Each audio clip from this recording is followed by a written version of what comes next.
Good morning, everyone. I hope you're all happy and excited to be here and ready to take in this information and these discussions we have to present to y'all. My name is Esma Ledesma, and my pronouns are she, her, and hers, and I am a member of the Texas Youth Advisory Board and was twice an advocate in the Texas Young Advocates Program.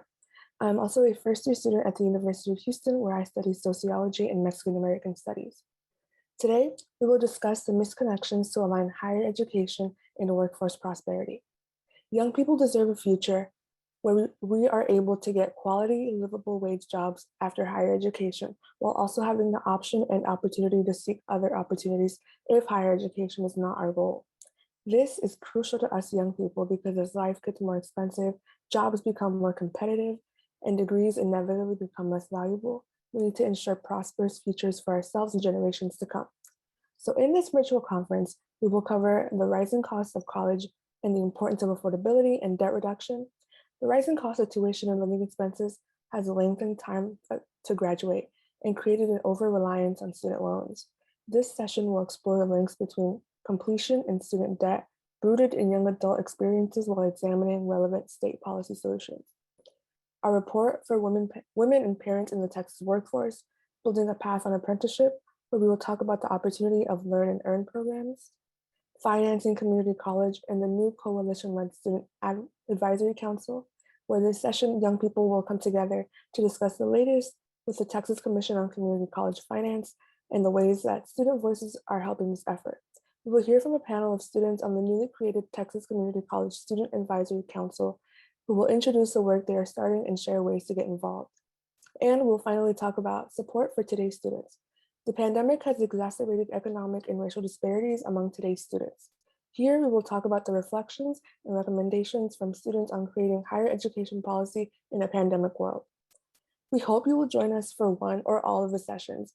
And without further waiting, YI's Higher Education Fellow, Rubicela Benitez, will kick off the first session. Next.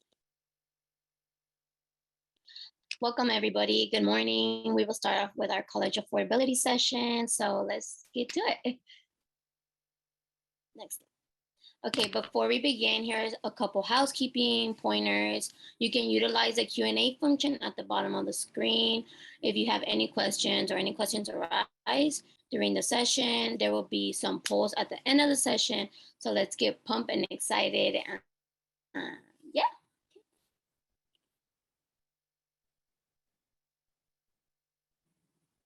So before I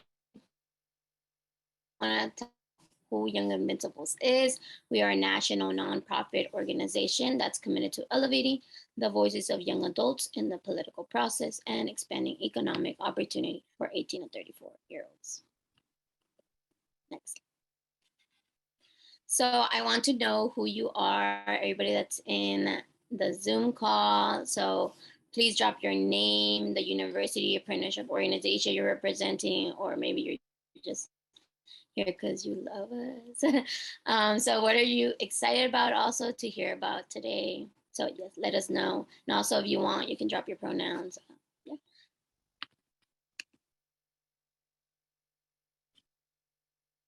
All right, so I'll introduce ourselves.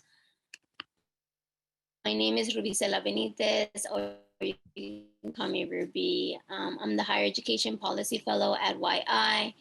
And I'll let the other panelists introduce themselves as well. So I'll kick it off with JT. Go ahead. Hello, welcome in everyone. My name is JT. This is my second term being a young advocate at Young Invincibles, and my pronouns are she, her. I'm going to pass it on to Jarvis. All right, everyone. My name is Jarvis Thompson, and this is my second term here at YI, and my pronouns are he, him, and I'll pass it on to Drake.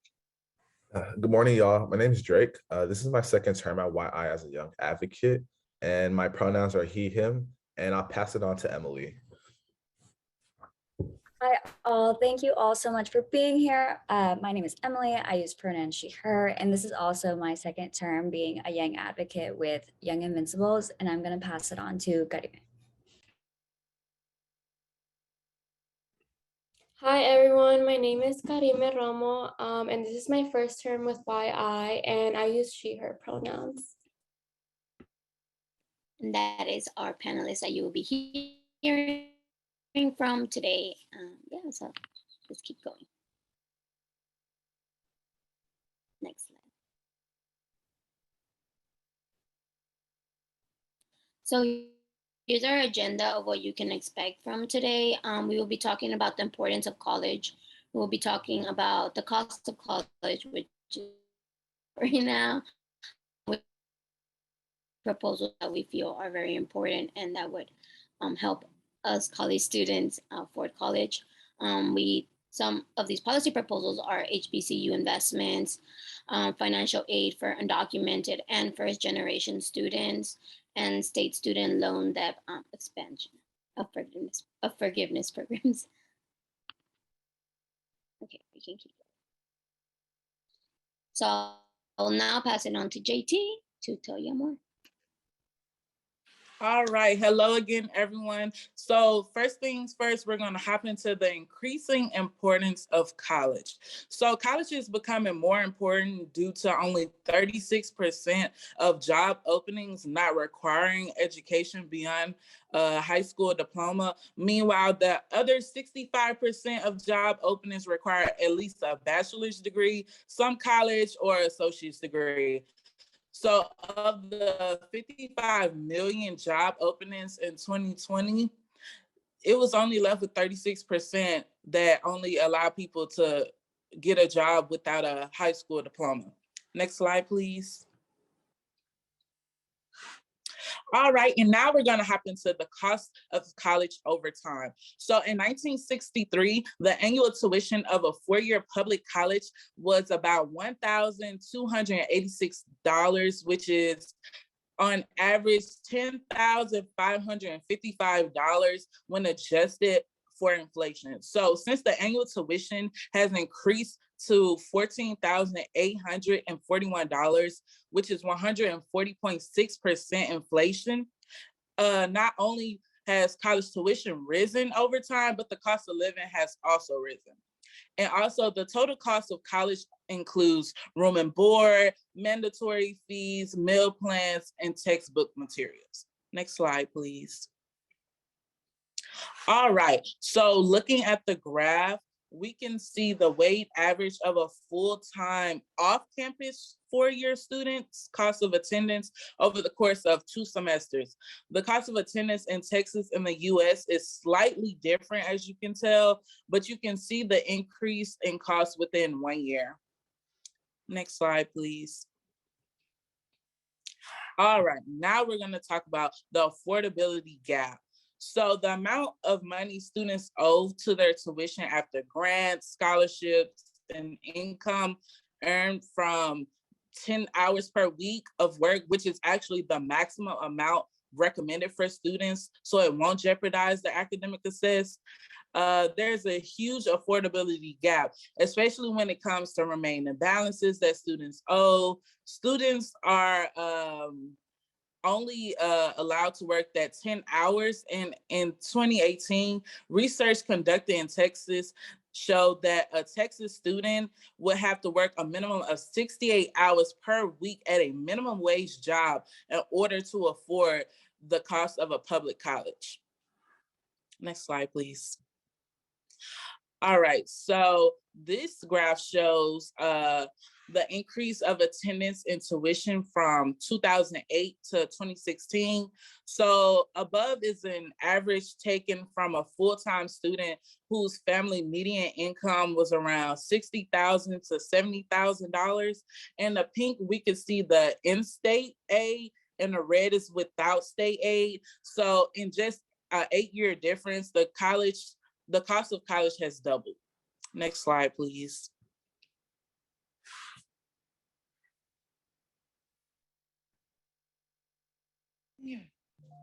Mirror, mirror on the wall, is this not the most perfect kingdom of them all? Well, technically, you're not a king. Thelonious, you were saying? What I mean is, you're not a king yet, but you can become one. All you have to do is marry a princess. Go on. So, just sit back and relax, my lord, because it's time for you to meet today's eligible bachelorettes. And here they are. Bachelorette number 1 is a mentally abused shut-in from a kingdom far, far away. She likes sushi and hot tubbing anytime. Her hobbies include cooking and cleaning for her 2 evil sisters. Please welcome Cinderella. Bachelorette number 2 is a cape-wearing girl from the land of fancy. Although she lives with 7 other men, she's not easy. Just kiss her dead, frozen lips and find out what a live wire she is. Come on, give it up for Snow White. And last, but certainly not least, Bachelorette number 3 is a fiery redhead from a dragon-guarded castle surrounded by hot, boiling lava. But don't let that cool you off. She's a loaded pistol who likes pina coladas and getting caught in the rain. Yours for the rescuing, Princess Fiona. So, will it be Bachelorette number 1, Bachelorette number 2, or Bachelorette number 3? 3.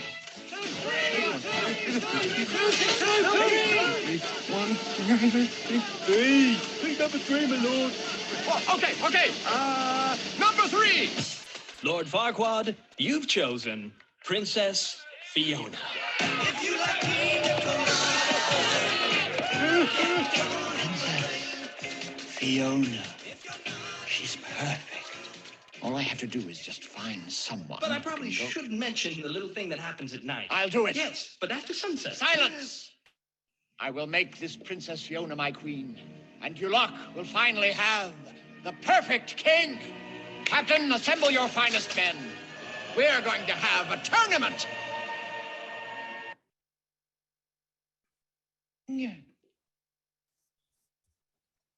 All right, and now we will play a little game. Mirror, mirror on the wall, what college affordability policy will save us all? Next slide. Evening, mirror, mirror on the wall, is this not the best state of them all? Well, technically, sir, college isn't affordable, so. What I mean is, college isn't affordable yet, but it can be. All we have to do is create a policy that will directly help students afford college. Go on. So, just sit back and relax, my lord, because it's time for you to meet today's eligible policy proposals. And here they are. Next. All right, so we have the first policy proposal, which is the equitable resources for HBCU fundings. And then we have the second, which is grants, awards, scholarships for undocumented students, as well as for first generation college students. And then last, we have the expanding student loan forgiveness programs. So now let's start, and I would like to pass this off to Drake. Hey guys, I'm back, and I'm here to talk to you about equitable resources for HBCUs. So in Texas, we're home to 9 HBCUs. I'm gonna listen for you. Number 1 on the list is the illustrious Texas Southern University, Prairie View A&M University, Wiley College, Texas College, Hudson-Tillotson University, Southwestern Christian College, Jarvis Christian College, along with St. Philip's College. HBCUs serve as a safe space for African Americans to achieve an education. Historically, Black colleges and universities allowed for African Americans to attend college, which was a chance that we never had before. Along with that, it's important to understand that attending an HBCU costs 27% less than attending a predominantly white institution. Historically, Black colleges and universities are public and private institutions founded before the Civil Rights Act of 1964. With that, HBCUs outperform non-HBCU institutions in retaining and graduating the first generation low-income African-American students. Plus, no institution does homecoming like HBCU. So in 2020, we faced a pandemic, and it's important to understand how we recovered from it and what's going on right now. So 8% of students got sick, 52% of students had a family member or friend get sick, and unfortunately, 24% of students had a family member or friend die. So if you look on the chart over here, we compared historically Black colleges and universities four-year minority serving institutions. An example of that would be the University of Houston, and predominantly Black institutions. An example of that would be Towson University, which is located in DMV. And you can see that HBCUs are leading in part-time and full-time unemployment due to the pandemic. That's a big problem we gotta fix.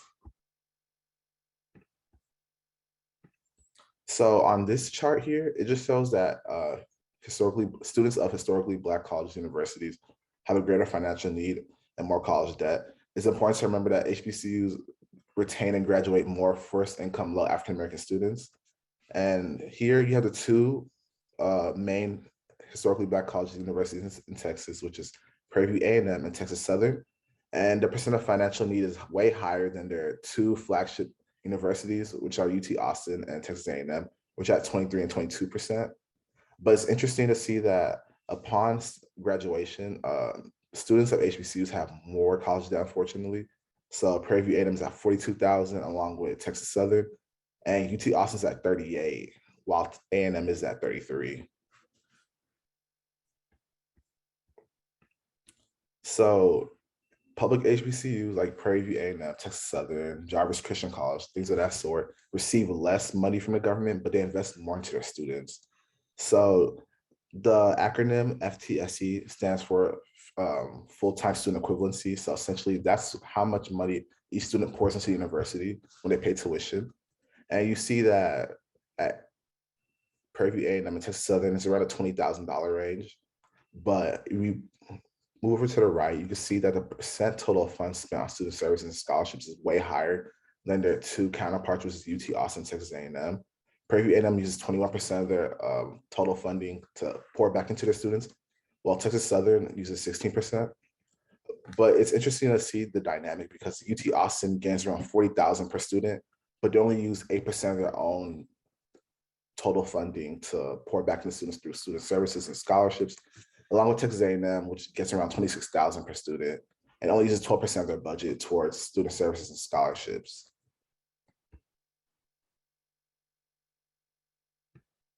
So I presented you the facts. What are some solutions we can bring up? So the two public four-year HBCUs in Texas, TSU and Prairie View A&M, received $2,500 less in combined average state funding per student. And unfortunately, in 2021, the gap doubled. Increased state investment in HBCUs would translate to more investments in low income and historically underrepresented students who make up an ever-increasing majority of Texas students like myself and represent the future of our workforce. I'd also like to highlight that more funding for HBCUs will allow them to invest more in the infrastructure, which brings up the college campuses, which attracts more students, which essentially brings more money into them in the future. And that's all I have for you for right now. And I'm gonna pass it on to Karime. Okay, hi everyone. So now we will talk about grant awards and scholarships for undocumented students as well as first generation students. Next slide, yeah.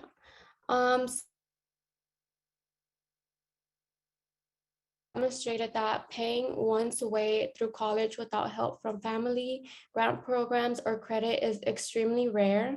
And this survey showed that 58% of two-year respondents and 57% of four-year respondents indicated that their family's financial situation had worsened since the start of the COVID-19.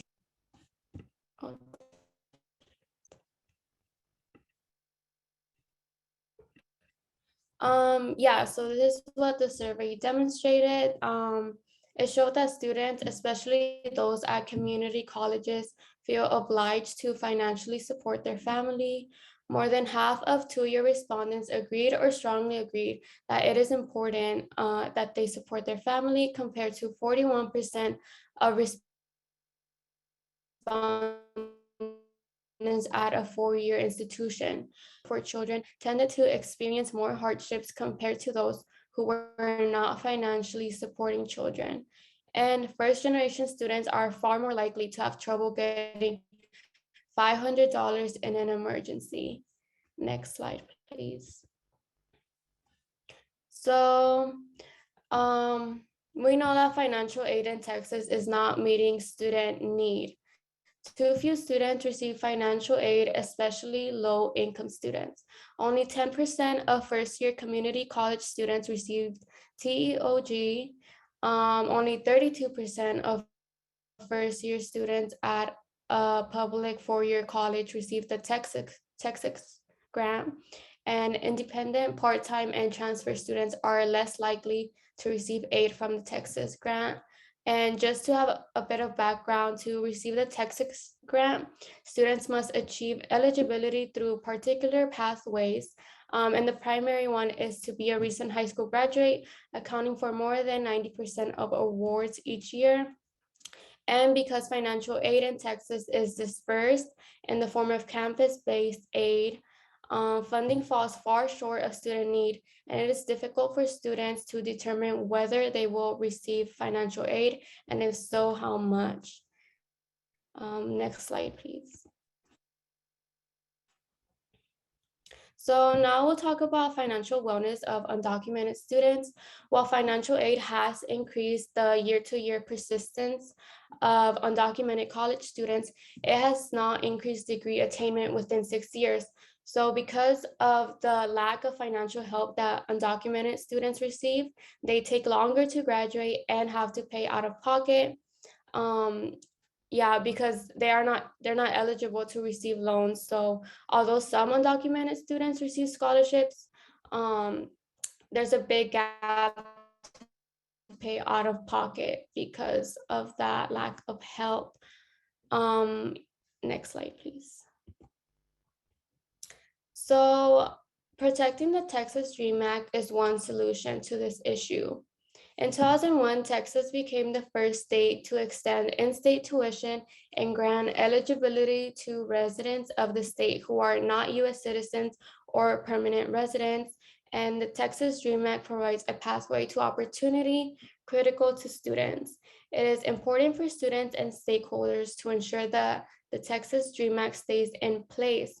And just for some context, to qualify, the bill requires students to have resided in Texas with a parent or guardian while attending high school in Texas, graduated from a public or private high school, or received a GED in Texas, resided in Texas for the 3 years GED.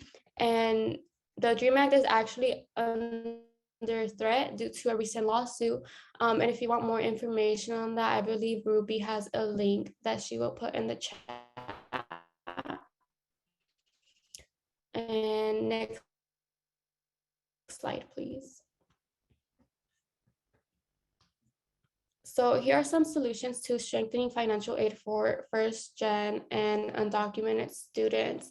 So one is to increase investment in need-based financial aid. Another one is to award need-based financial aid to all eligible students and eliminating the priority for recent high school graduates, as well as increasing next slide.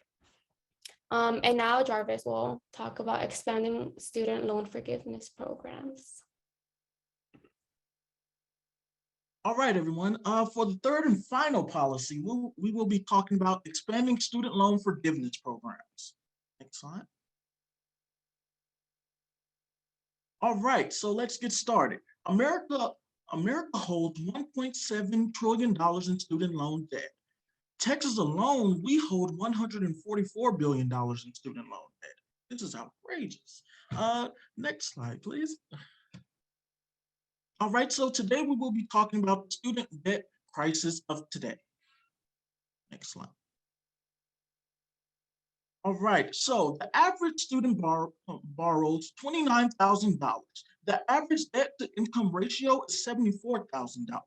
Specifically in Texas, the average federal student loan debt is greater, standing at $36,510 per borrower. In general, Black and African-American college graduates borrow more than $77,000 plus more than their white peers on an average and owe an average of $25,000 more in student debt loan than white college graduates. Continuing, Black students also borrow more than $453 more than Latinx students. Next slide. All right, so through the student debt crisis, there has been some major issues for minority students in college.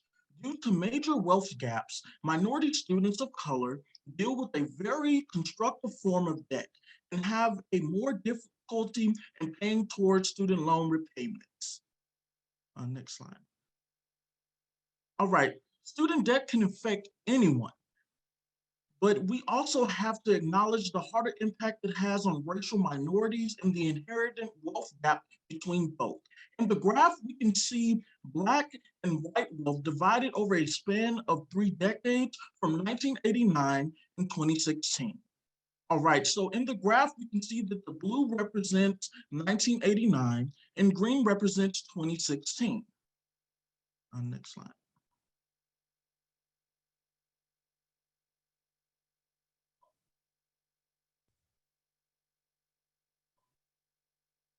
All right, thank you, Jarvis, so much for telling us a little bit about student debt as a racial issue. So after our Young Invincibles campaign, we started our research using student focus groups.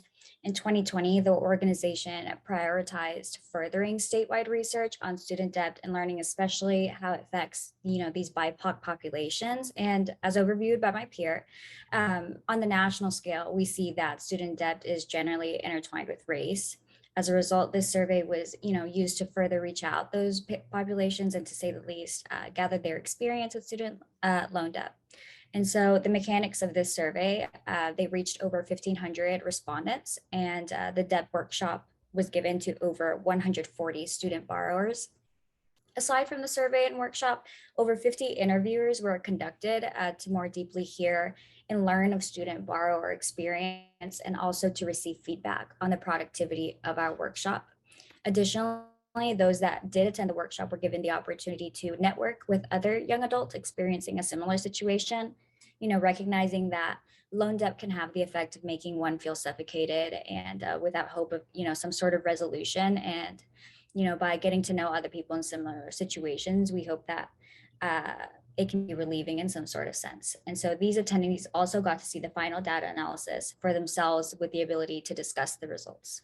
Next. Okay, so what did our study conclude? It concluded a lot of things, but some of the key takeaways is that student debt is deterring people from reaching their goals, especially for certain populations. The impacts of debt on obtaining a future education were greater for Texas women and women of color, particularly for Latina women. Specifically, women were 7% more likely than men to not pursue additional education because of student loans, regardless of race. And then taking race into account, 42% of Latina women reported being prevented from pursuing more education because of student loans. Secondly, unemployment disproportionately impacted Black and Latino borrowers. Those who were either students or unemployed showed the most stress regarding student loan payments. Specifically, 13% of Black respondents and 16% of Latino survey respondents reported they were unemployed, compared to 9% of white respondents. And 14% of women reported that they were unemployed, compared to 10% of men. So we see some inherent racial and gender disparities. Next. And so back to the last and final policy proposal, expanding student loan forgiveness, but just to kind of get an insight on the current programs that we have, or not that we have, but that the United States has. Some of the current programs available are public service loan forgiveness, also known as PSLF, which offers loan discharge after 10 years of payments while working for a qualifying public service employer.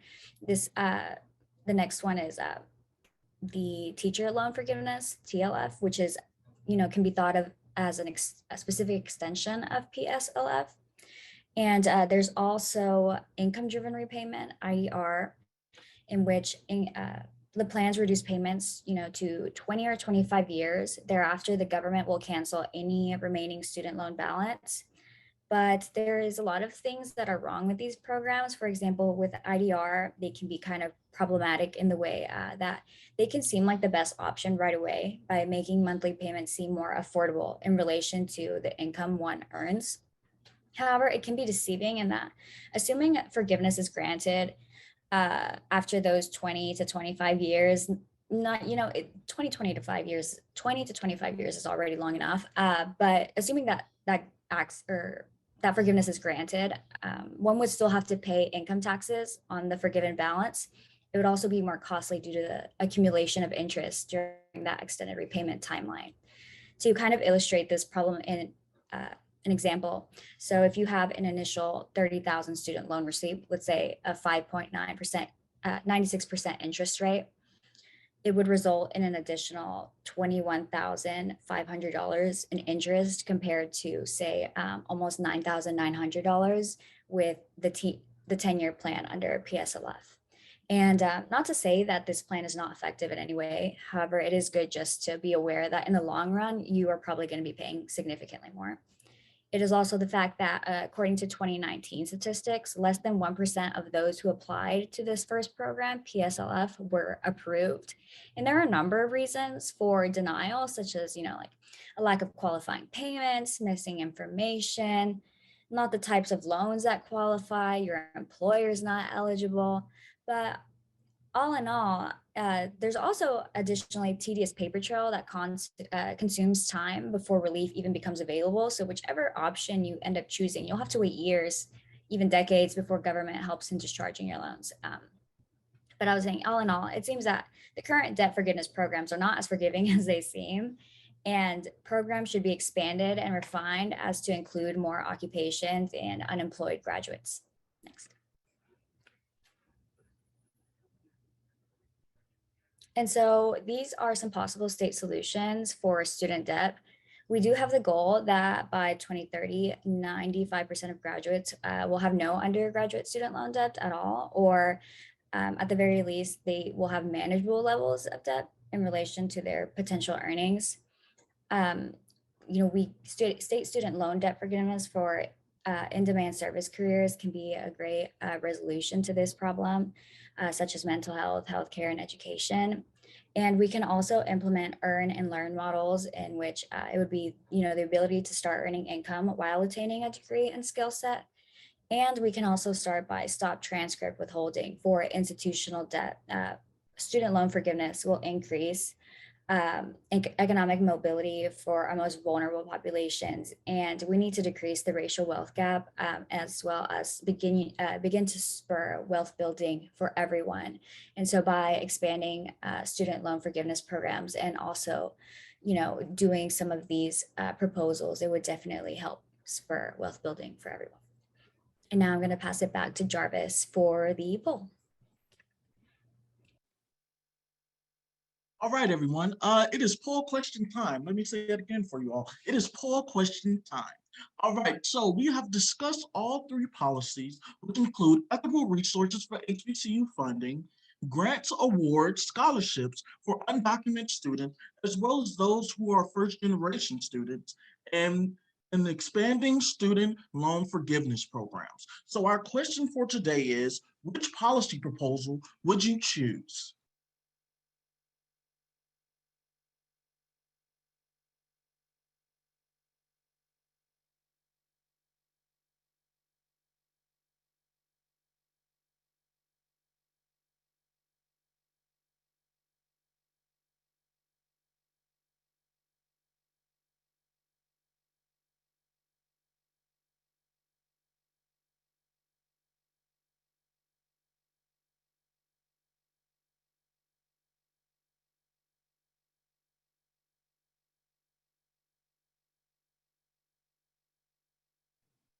All right, we're going to give everyone like 2 more minutes.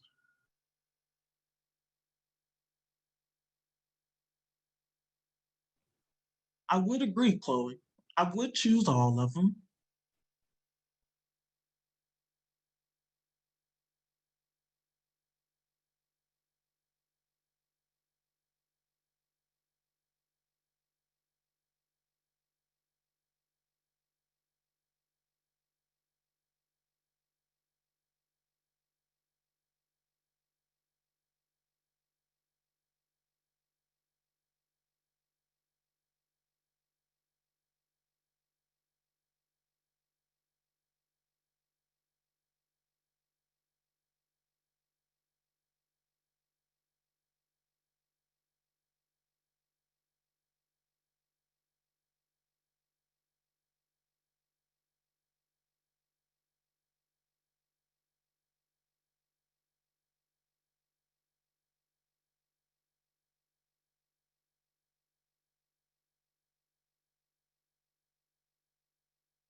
All right, everyone. So as we can see, poll number 2 was the most likely to be chosen out of all of them. And that one was the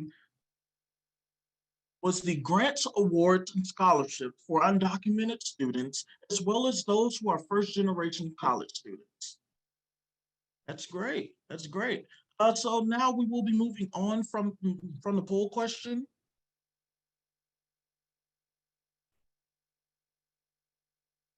And now we will be going into our discussion. All right. So after doing the 3 policy proposals, and you've chosen specifically which one you thought was the best, can you please put inside the chat or unmute yourselves and please tell us personally why did you choose the proposal you did?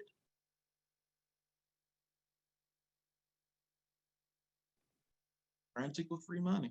I do agree. I do agree.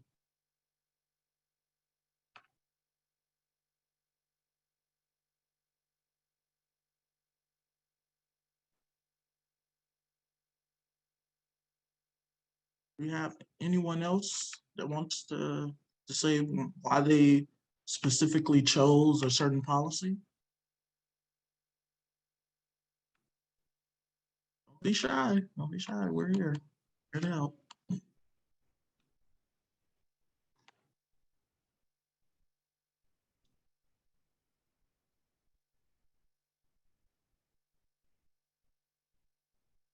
Oh, you chose the second option. Can you?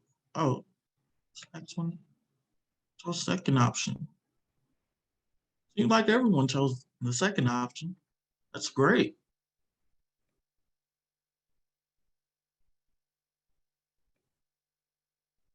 Seemed like the closest answer to all of them. I do agree. I do agree. All right, everyone. All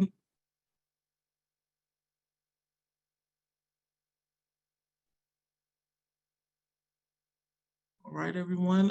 Someone said, I think that managing debt is a paramount to setting a foundation of future success since student debt is so common. I do agree. I do agree. Student debt is a really common factor amongst all of us.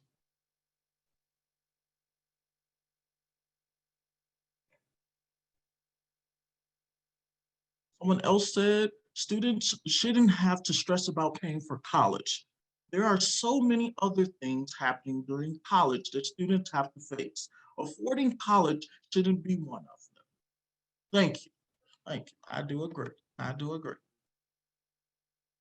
College should be free, in my personal opinion. College should be free.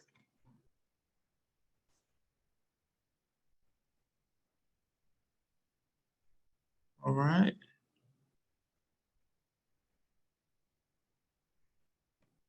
Free school. I do agree. All right. So this has been an amazing discussion. I would like to thank everyone that told us why they specifically chose the policy proposals and really connected with us through the chat. So now I will be passing this along to Ruby. All right, thank you, Jarvis.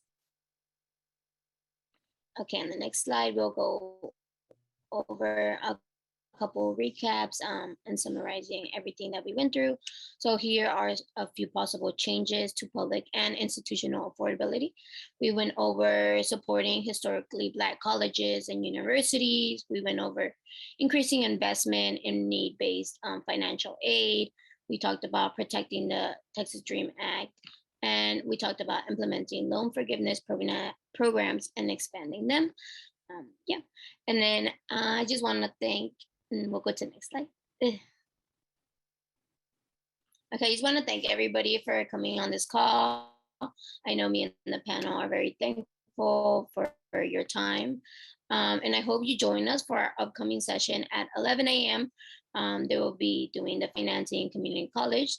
And during the session, you will have young people that will come together to discuss the latest Texas Commission on Community College Finance. It is commission that's still going, but it's really exciting to hear what's happening in more simpler words. Also, you will be hearing from a panel of students on the newly created Texas Community College Student Advisory Council. This council is very cool because it consists of 12 students that were chosen from 80 plus applicants, and they all represent different regions in Texas, which is honestly really awesome. I'm excited to hear them, and I hope that you join us. Also, I'll also drop the link to future sessions that we have for today. We'll be hearing from today's students. We'll also be having another session on apprenticeships and workforce opportunities. So that's really cool. And I dropped the link, and I just want to say thank you.